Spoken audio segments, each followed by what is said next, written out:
Partagez la vidéo. Maman Lucette, que Dieu te bénisse pour le partage. Partageons, partageons, ne soyons pas égoïstes. La Bible dit, maudit soit celui qui retient le blé. Nous devons partager le blé avec des amis. J'attends le partage pour qu'on puisse commencer.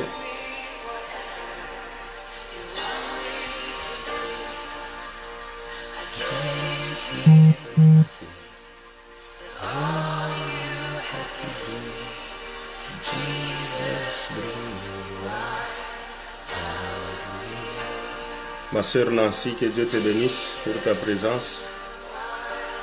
Partagez la vidéo s'il vous plaît, ne soyons pas égoïstes. Partageons la vidéo. Ça sera une bonne chose.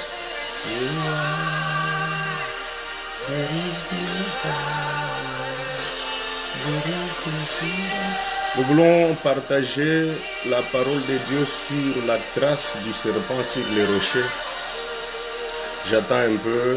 Shalom ma sœur Nancy, ma belle Nancy, que Dieu te bénisse vraiment. Merci pour ta présence.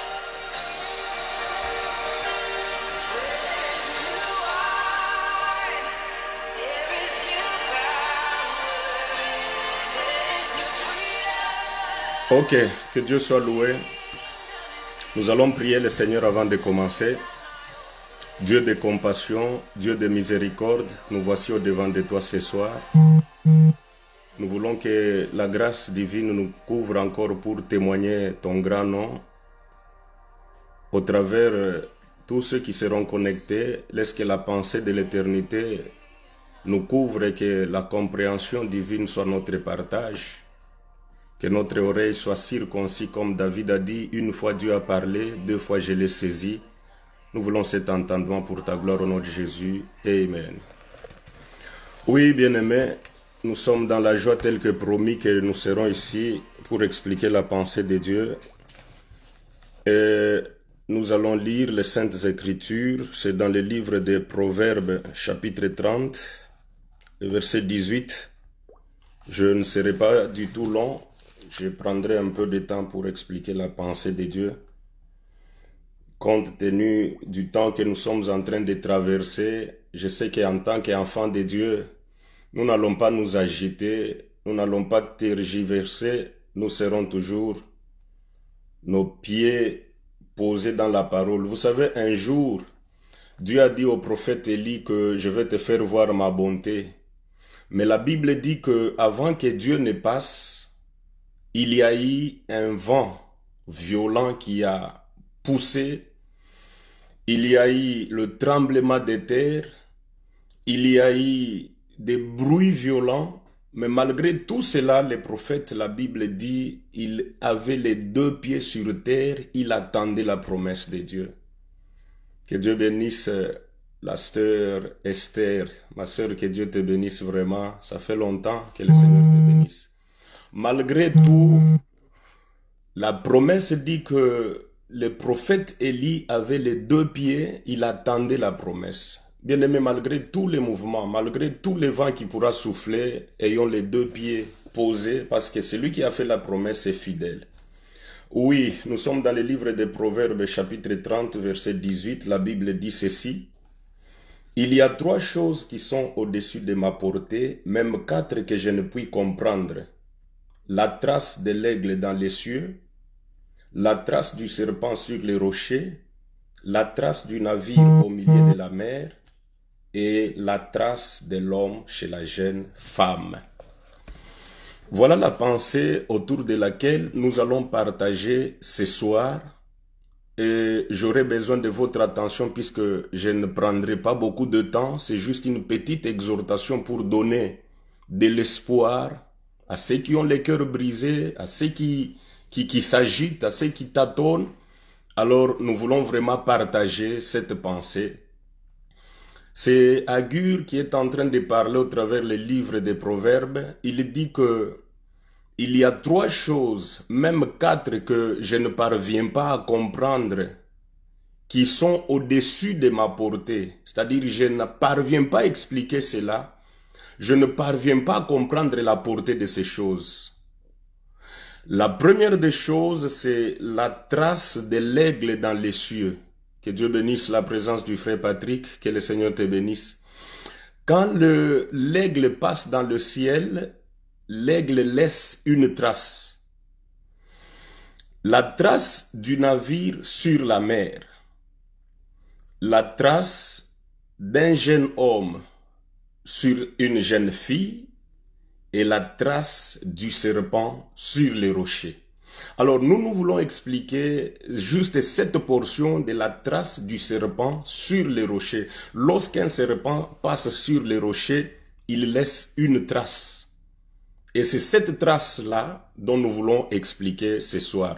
Que Dieu bénisse frère Benoît, tu vas m'aider vraiment à poster les versets pour la gloire du Seigneur. Le premier verset que nous avons lu, c'est Proverbe 30, 18. Alors, nous voyons dans le livre d'Exode 17, le 6e verset, quand Dieu appelle Moïse pour qu'il aille délivrer Israël entre les mains de Pharaon, Moïse refusait. Moïse refusait, pourquoi? Puisque l'Égypte en ce moment-là était la grande puissance. Mais le Seigneur n'a donné que la parole à Moïse. Il ne lui a pas donné des armes. Il ne lui a pas donné une armée, mais il lui a donné seulement la parole pour aller parler à Pharaon. Alors Moïse voulait douter, il voulait hésiter. Le Seigneur lui a donné 2 signes. Il a dit que s'ils ne croient pas au premier signe, ils pourront croire au deuxième signe. Alors le Seigneur lui dit, qu'est-ce que tu as entre tes mains? Moïse dit, je n'ai qu'un bâton. Il dit, jette-le par terre.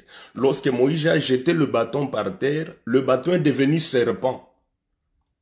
Moïse voulait fuir, Dieu lui dit que ne fuis pas. Tiens-le par la queue. Et quand Moïse tient le serpent par la queue, le serpent devient le bâton. Le temps parfois ne pourra pas me permettre pour expliquer la position du bâton entre les mains de Moïse et la position du bâton qui touche la terre. Donc quand le bâton quitte les mains de Moïse pour toucher la terre, il devient serpent. Mais quand Moïse étend ta main, il récupère le bâton, entre les mains de Moïse, il revient bâton. Vous allez voir, il y a 2 positions. Il y a la position élevée, le bâton qui est entre les mains de Moïse. Il y a la position de l'humilité, la position du rabais. Quand le bâton touche la terre, il devient le serpent. Mes frères, seul Moïse savait que le bâton que j'ai entre mes mains, il est parfois bâton et il est à la fois serpent. Moïse avait cette connaissance-là en lui. Israël quitte Égypte pour aller à Canaan. Ils arrivent dans le désert, ils ont besoin de l'eau. Ils ont fait querelle à Moïse, pourquoi tu nous as fait sortir? Nous sommes dans le désert, il n'y a pas de l'eau, nous allons mourir de soif. Moïse va voir le Seigneur lui dit que ne t'en fais pas. Je vais te montrer un endroit, je vais te montrer un rocher. Et moi l'Éternel, je me tiendrai, c'est le verset que le frère Benoît vient de poster, Exode 17, le verset 6. Moi l'Éternel Dieu, je vais me poser sur les rochers et toi tu vas frapper. Suivez-moi très bien, je ne serai pas long, je ne vous prendrai pas beaucoup de temps, c'est juste une exhortation. Moi l'Éternel, je me tiendrai sur les rochers, et toi Moïse, tu vas frapper les rochers, il en sortira de l'eau. Et l'Éternel est allé se placer sur les rochers. Moïse a pris le bâton qui était entre ses mains. Ce bâton qui était à la fois serpent et bâton. Lorsque Moïse frappe ses bâtons sur les rochers s'ouvrent et donnent de l'eau à Israël. Suivez-moi vraiment très bien mes bien-aimés. Israël est en train de s'abreuver de l'eau qui était dans les rochers.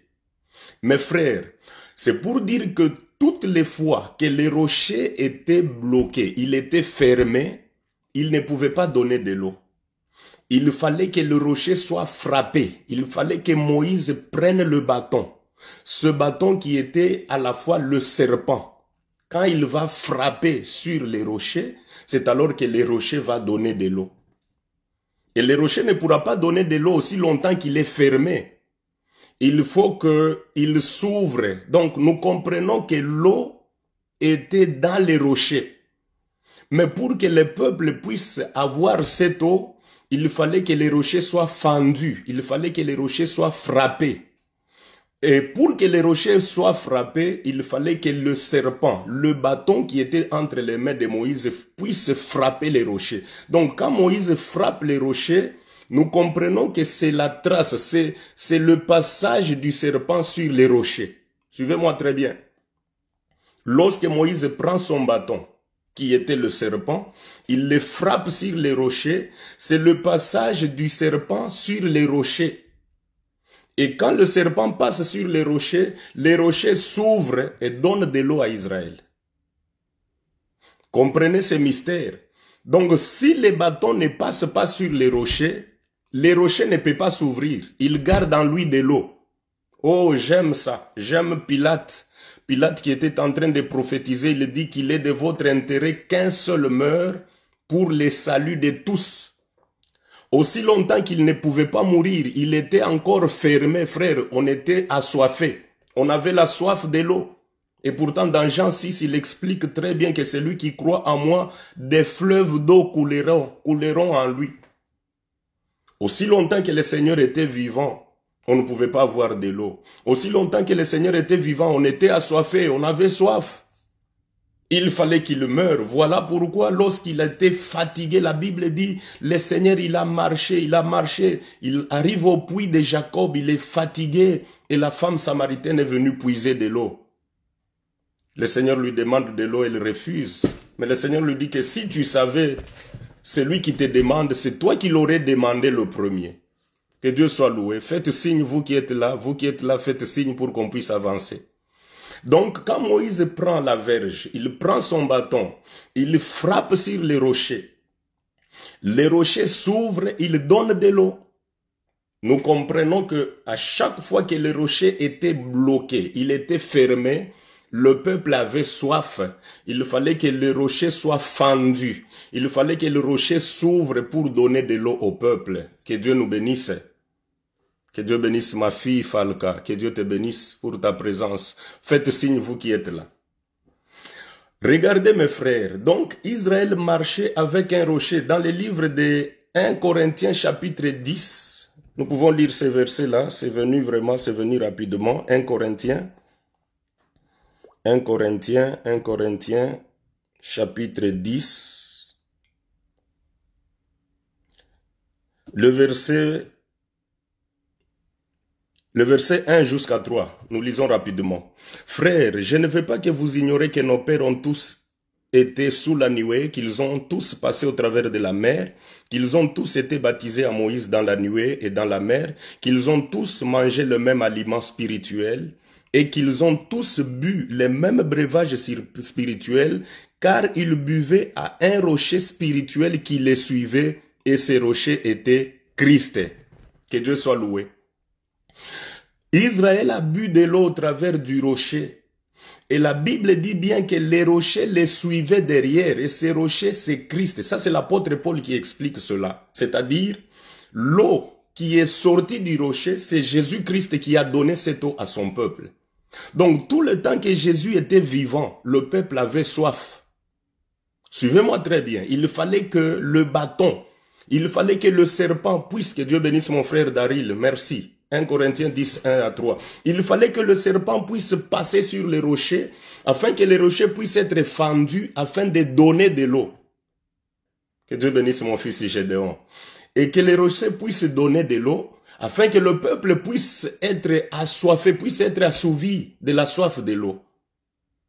Comprenez très bien que tant que les rochers n'étaient pas fendus, Israël était assoiffé. Et quand le serpent passe dessus, il laisse une trace. Cette trace, c'est quoi? C'est cette fente-là. Cette fente qui est creusée par la frappe, qui est causée par la frappe du serpent, par le passage du serpent. Cette fente-là a donné de l'eau à Israël. Mes frères, nous allons lire une autre écriture dans le livre de Deutéronome, chapitre 32.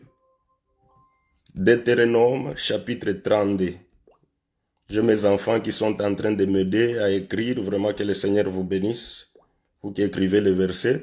Deutéronome chapitre 32, le verset 12 à 13. Deutéronome, chapitre 32, le verset 12 à 13. Écoutez ce que la Bible dit. L'Éternel seul a conduit son peuple. Il n'y avait avec lui aucun Dieu étranger. Il l'a fait monter sur les hauteurs du pays et Israël a mangé les fruits des champs.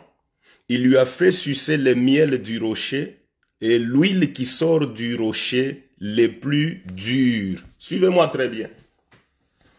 Deutéronome nous explique, il dit que Dieu a fait sortir Israël de l'Égypte vers Canaan. Et pendant qu'il les a fait sortir, le Seigneur, il leur a donné du miel. Le miel était dans les rochers. Ça c'est un. Il leur a donné de l'huile. L'huile était dans les rochers. Mes frères, suivez-moi très bien. Je dis que je ne vous prendrai pas beaucoup de temps. Le miel et l'huile étaient dans les rochers. Alors il fallait que les rochers soient frappés. Oh, je comprends une chose, que les rochers, c'est les dépôts de Dieu. Les rochers, c'est les magasins de Dieu. Et ce magasin était fermé. Tant que Jésus était vivant, ces dépôts, il était lock, il était fermé. Il fallait les débloquer, il fallait l'ouvrir. Comment l'ouvrir? Il fallait que le serpent passe là. J'aime ça. Il fallait que le serpent passe là, puisque quand le serpent passe, il laisse une ouverture pour que l'eau sorte, pour que l'huile sorte et pour que le miel soit donné au peuple. Que Dieu soit loué. Donc, il avait tout intérêt que le serpent puisse passer sur les rochers afin qu'il laisse une fente. J'aime ça. Et si l'apôtre Paul nous explique en disant que Jésus-Christ, c'est lui le vrai rocher, puisque Psaume chapitre 94, le verset 22, il explique que l'Éternel est notre rocher. Si l'Éternel est notre rocher, quand est-ce qu'il a été fendu? Nous voyons à la croix de Golgotha. Lorsque le Seigneur est monté à la croix, selon la coutume juive, quand quelqu'un est pendu au bois, on doit briser ses côtes avant sa mort. Avant qu'il ne rende l'âme, on doit briser ses côtes. Et un militaire est venu, il a vu les brigands qui étaient à côté du Seigneur, il n'était pas encore mort, il a brisé ses os. Il a vu l'autre brigand qui était à droite du Seigneur, il a brisé ses os. Mais quand il est arrivé sur Jésus, il a trouvé que le Seigneur était déjà mort. Et on ne pouvait pas briser ses os, selon la prophétie qui dit que lorsque vous mangez l'agneau, vous ne devez pas briser les os de l'agneau, vous devez manger seulement la chair. Gloire au Seigneur. Jésus comme étant le véritable agneau, on ne pouvait pas briser ses os. Voilà pourquoi ces militaires-là qui avaient la pensée de Dieu, qui étaient... Moi je dis que ces militaires-là, c'était tout un chirurgien, c'était un bistouri entre les mains de l'Éternel. Au lieu de briser les os, il a pris sa lance, il a percé les côtes de Jésus. Et quand il a percé les côtes, l'eau et le sang sont sortis. Voilà la trace du serpent sur les rochers. Il a laissé un trou. Il a laissé une porte ouverte. L'eau peut sortir. Le miel peut sortir. L'huile peut sortir. Bien-aimé, quand le serpent passe sur les rochers, nous devons voir les retombées. Quand le serpent passe sur les rochers, nous devons avoir une fente. Nous devons avoir la trace. Cette trace-là, c'est cette ouverture-là. Aujourd'hui, si nous disons que le corps de Jésus, c'est ça les rochers, les passages du serpent. La mort de Jésus nous a ouvert une porte pour que nous puissions prendre l'huile dans les rochers, prendre le miel dans les rochers et prendre de l'eau dans... Ah, gloire au Seigneur. Les rochers, c'est le magasin de Dieu. Frère, tant que les rochers n'étaient pas fendus, tant que le serpent n'était pas encore passé sur les rochers, on avait soif, on avait faim, on n'avait pas de l'huile. J'aime ça. Vous allez voir que l'eau, quand on prend l'eau, on est désaltéré. Quand on prend l'eau, on est dans les bons. Et le miel, quand on mange le miel, j'aime ça. Jonathan, quand il a mangé le miel, la Bible dit ses yeux se sont ouverts. Le miel ouvre les yeux. Frère, là où il n'y a pas le miel, les peuples est aveugle. Il faut qu'il y ait du miel pour que les yeux s'ouvrent. Que Dieu bénisse mon frère Benoît. Là où il y a le miel ouvre les yeux. Il y a la révélation. Et quand nous parlons de l'huile, nous voyons l'onction du Saint-Esprit. L'église aujourd'hui, nous avons un rocher ouvert. Nous avons un rocher qui est déjà fendu. Dans ces rochers, il y a l'eau. Dans ces rochers, il y a l'huile. Dans ces rochers, il y a le miel. Voilà les trois choses qu'il nous faut dans notre voyage vers l'éternité. Que Dieu nous bénisse. Vous qui êtes branchés, faites signe de vie. Je peux aller encore très loin, puisque je vais chuter maintenant, pour expliquer les rochers comme étant les lions. Les rochers, c'est tout un lion. Pourquoi? Puisqu'il est dur à cause de cette dureté. Le lion qui est aussi dur, qui est aussi le roi de la forêt. Et vous allez voir Samson. Samson, il est de la tribu de Dan. Samson, il est, que Dieu bénisse maman Evelyne, que le Seigneur te comble. Samson, il est de la tribu de Dan. Suivez-moi très bien ce mystère. Samson, il est de la tribu de Dan. Et quand Moïse est en train de, Jacob est en train de bénir Dan, il dit que Dan, c'est tout un serpent. Gloire au Seigneur. Que Dieu bénisse ma sœur Lisette.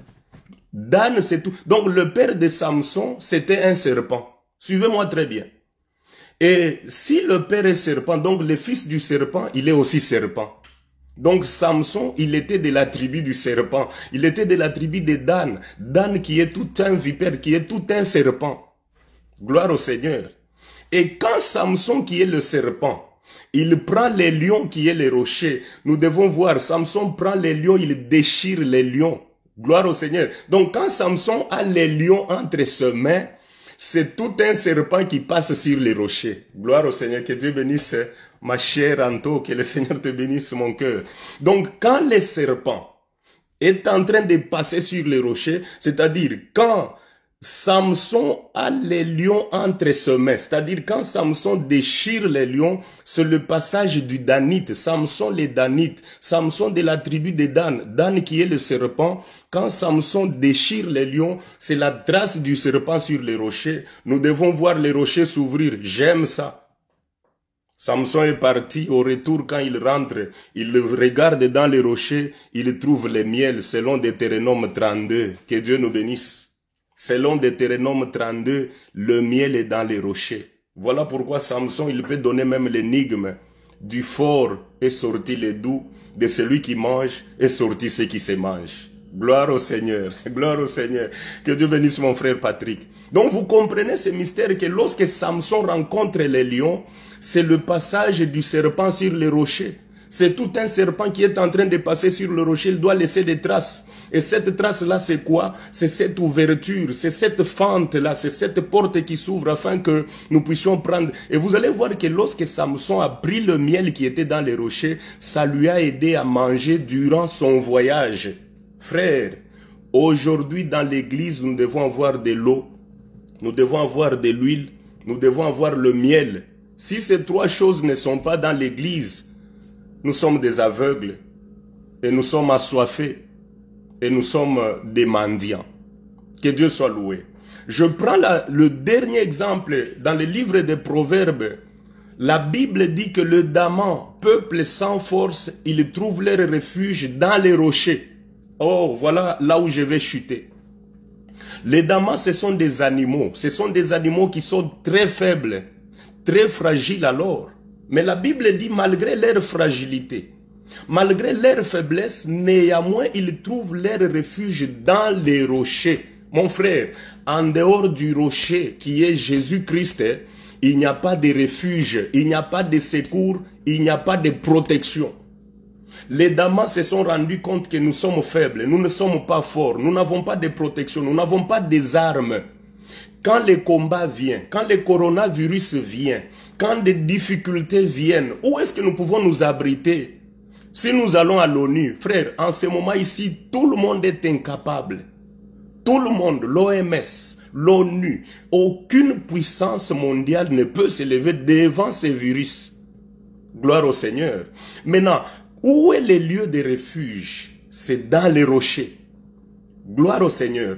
Tant que les serpents n'étaient pas passés sur les rochers, on n'avait pas de demeure. J'ajoute encore quelque chose. J'ai dit que dans les rochers, il y a l'eau, il y a l'huile, il y a le miel, il y a aussi les refuges. Il y a les refuges dans les rochers, mes frères. Voilà pourquoi nous célébrons la mort de Jésus.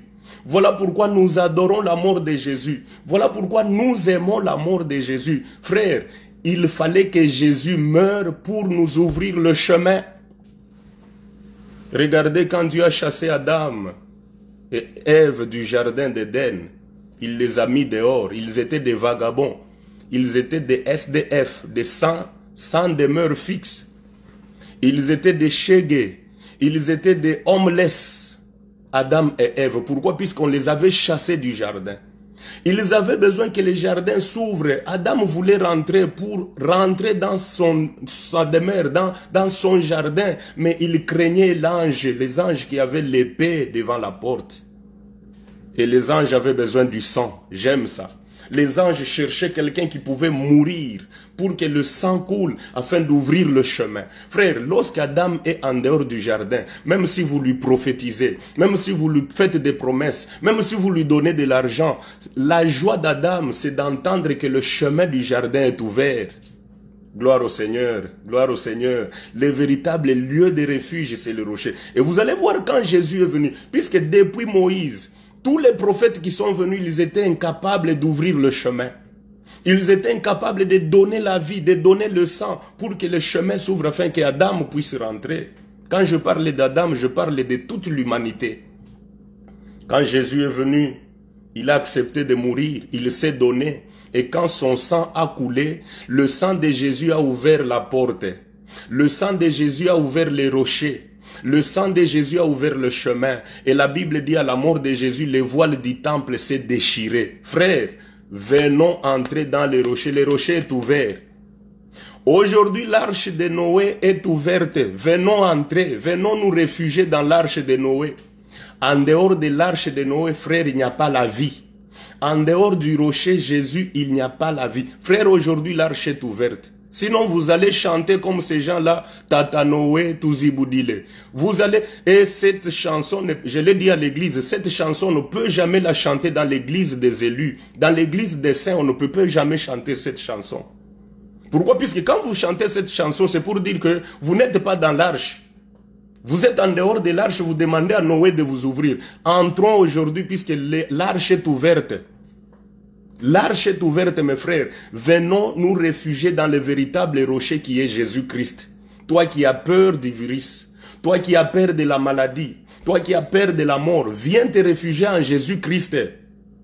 Et la Bible dit ceci. Écoutez, quand Israël voulait sortir de l'Égypte, on a mis les signes du sang sur chaque porte. Et le peuple était protégé de la mort. Quand l'ange de la destruction est venu pour tuer les Égyptiens, le peuple d'Israël était protégé. Pourquoi? Puisque chaque maison avait le signe du sang. Et la Bible dit, là où il y a la première mort, la seconde mort n'a pas d'effet. Mes frères, le Seigneur est déjà mort à notre place. Il nous a donné les lieux du repos. Rentrons dans les rochers, frères. Dans les rochers, il y a tout. Il y a l'huile, il y a de l'eau, il y a le miel, il y a la sécurité. Pourquoi rester dehors? Pourquoi rester dehors? Venons, venons entrer dans les rochers. J'appelle tous ceux qui ont peur, tous ceux qui sont dans l'insécurité, tous ceux qui sont tourmentés, frustrés, stressés par ces virus. Venez entrer dans les rochers. Et le véritable rocher, c'est Jésus-Christ de Nazareth. Le véritable rocher, c'est Yehoshua Hamashia, l'homme de Galilée. Et celui qui est en Jésus, frère, il est dans la sécurité. Je le dis souvent à mes enfants. Celui qui est en Jésus-Christ, ça peut arriver qu'au Keïna Moussala, tu as travaillé, tu es fatigué, tu n'as pas eu le temps de prier. Aucun sorcier ne pourra te toucher. Aucune puissance, aucune maladie, je le dis bien, ne pourra te toucher puisque tu es dans les refuges. Mes frères, si aujourd'hui les gens peuvent aller dans des pays quand ils se retrouvent dans l'insécurité, ils se retrouvent dans l'injustice, ils se retrouvent dans des menaces, il va dans un pays pour se réfugier là-bas. Et l'ONU a fait signer toutes les nations des chartes que nous devons recevoir des réfugiés. Mais à combien plus forte raison Jésus? Aujourd'hui, tu peux te retrouver aux États-Unis, tu peux te retrouver en Europe. Les virus ne voient pas les États-Unis, ne voient pas l'Europe, ne voient pas l'Afrique. Ce virus est aveugle. Tout celui qu'il rencontre, il frappe. Mais le seul lieu de refuge, alléluia, j'aime ça. Le seul lieu de refuge, c'est dans les rochers qui est Jésus-Christ. Ce soir, si tu te reconnais que tu es indamant, si tu te reconnais que tu es faible devant le coronavirus, si tu te reconnais que tu es stressé par des informations, par des vidéos, par tout ce que tu vois, Je te dis, un seul lieu de refuge, c'est les rochers. Et ce rocher est ouvert. Le serpent est déjà passé sur les rochers. J'aime ça. Que Dieu bénisse les serpents, puisqu'il a fait un bon travail de nous ouvrir les rochers. Un lieu qui était très solide, un lieu qui était dur, mais un bâton, un serpent a fendu les rochers. Aujourd'hui, les rochers ont une trace. Et cette trace-là, c'est toute une fente, c'est toute une porte qui est ouverte. Mon frère, ma soeur, ne chante pas comme ces gens-là. Tata Noé, tata Touziboudile Noah. Ça sera trop tard puisque quand la porte est fermée, personne ne peut l'ouvrir. Quelqu'un est avec moi, vous qui êtes scotché, j'aime des cœurs, faites des cœurs pour que je sois rassuré que vous êtes là. Faites des cœurs, donnez-moi des cœurs, donnez-moi des cœurs. Je vais voir qui est scotché, qui m'a suivi, qui m'a suivi, qui m'a suivi. Je vais clôturer mon message. La trace du serpent sur les rochers, c'est la frappe. Que Dieu bénisse ma fille Falca. J'aime ces cœurs-là. Donnez-moi des cœurs. Que Dieu bénisse ma fille Laetitia. Donnez-moi des cœurs. Donnez-moi des cœurs. Que Dieu bénisse ma fille Nadège. Que Dieu bénisse mon fils Patrick. Que le Seigneur vous bénisse. Que le Seigneur vous bénisse. La trace du serpent sur le rocher, c'est la frappe. Que Dieu bénisse ma fille Lisette. C'est la frappe de la verge de Moïse sur les rochers. Et ce rocher, c'est Jésus-Christ. Il a donné de l'eau. Dans les rochers, il y a le miel. Dans les rochers, il y a de l'huile. Dans les rochers, il y a la sécurité. Mes frères, en dehors du rocher, oko telengana, oko zala stressé, oko tia masque na munoko. En dehors du rocher, tu vas souffrir pendant longtemps. Que le Seigneur Dieu, lui qui est le véritable rocher, il est ouvert. Pour ce moment, le rocher est ouvert. Il a dit, je ne mettrai pas dehors tous ceux qui viennent à moi. Tu es chargé, tu es stressé, tu as peur, tu as des difficultés. Mon frère, ma soeur, viens, la porte est ouverte. Viens te réfugier dans les rochers. En tant qu'Édamant, nous avons notre lieu de refuge, c'est Jésus-Christ de Nazareth. Laisse que celui qui est au-dessus de toutes choses, le véritable rocher Jésus-Christ, puisse bénir tout celui qui était scotché ce soir. C'était juste une petite exhortation. Le passage du serpent sur les rochers, c'est Samson qui déchire les lions. Quand Samson, qui est de la tribu de Dan, qui est le Danite, quand nous voyons la tribu de Dan, nous voyons le serpent. Dan, c'est tout un vipère. Quand Samson touche les rochers, quand Samson touche les lions, qui est les rochers, il doit les déchirer. Et en lui, nous devons voir le miel. J'ai expliqué en disant que dans les rochers, il y a de l'eau. Dans les rochers, il y a l'huile. Dans les rochers, il y a le miel. Dans les rochers, il y a la sécurité, il y a le refuge. Nous allons prier le Seigneur. J'aimerais que tu dises à Dieu que Seigneur Naïe, je suis venu m'abriter. Je suis venu me réfugier. Il ne va pas te chasser. Si aujourd'hui, l'Europe ne chasse pas les gens, les États-Unis, l'Asie ne chasse pas des gens qui vont aller demander asile, je crois que le Seigneur ne pourra pas te chasser. Il y a encore de la place dans les rochers. Il y a encore de la place, viens te réfugier. Viens te réfugier, tu es stressé, tu es menacé, tu manques la paix. Pourquoi? Puisque le coronavirus est là. Viens te réfugier dans le Seigneur. Viens te réfugier dans le véritable rocher. Il est un rocher dur, il est un rocher d'appui, il est un rocher de secours. Jésus-Christ de Nazareth. Et tu ne vas pas seulement te réfugier, il y a de l'eau dans les rochers, il y a l'huile dans les rochers, il y a du miel dans les rochers. Ça va t'aider. Au jour du Seigneur, je pourrais expliquer l'eau, l'huile, le miel, si Dieu le permet. Alors nous allons prier le Seigneur. Yahweh Dieu, nous rendons gloire à toi et nous te bénissons pour cette grâce que tu nous as accordée ce soir de t'écouter. Avec les bien-aimés qui m'ont suivi, nous venons trouver refuge au-devant de toi. Tu as dit dans ta parole, je ne mettrai pas dehors tous ceux qui viennent à moi. Nous voici, frustrés, stressés, menacés par la maladie et la mort. Seigneur, nous venons nous abriter à toi.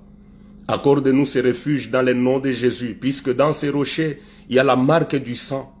Et là où il y a la marque du sang, la seconde mort n'a pas d'effet. Seigneur, nous voulons que tout ton peuple soit marqué au nom de Jésus de Nazareth. Je me souviens quand Jacob et Laban se disputaient les bétails, ils se sont entendus que moi, Jacob, je vais prendre toutes les brebis qui sont marquetées, tachetées. Et Laban devait prendre toutes les brebis qui n'avaient pas de taches. Seigneur, mets un sceau, mets un signe sur tous ceux qui t'appartiennent, afin que l'esprit des morts ne puisse pas les toucher.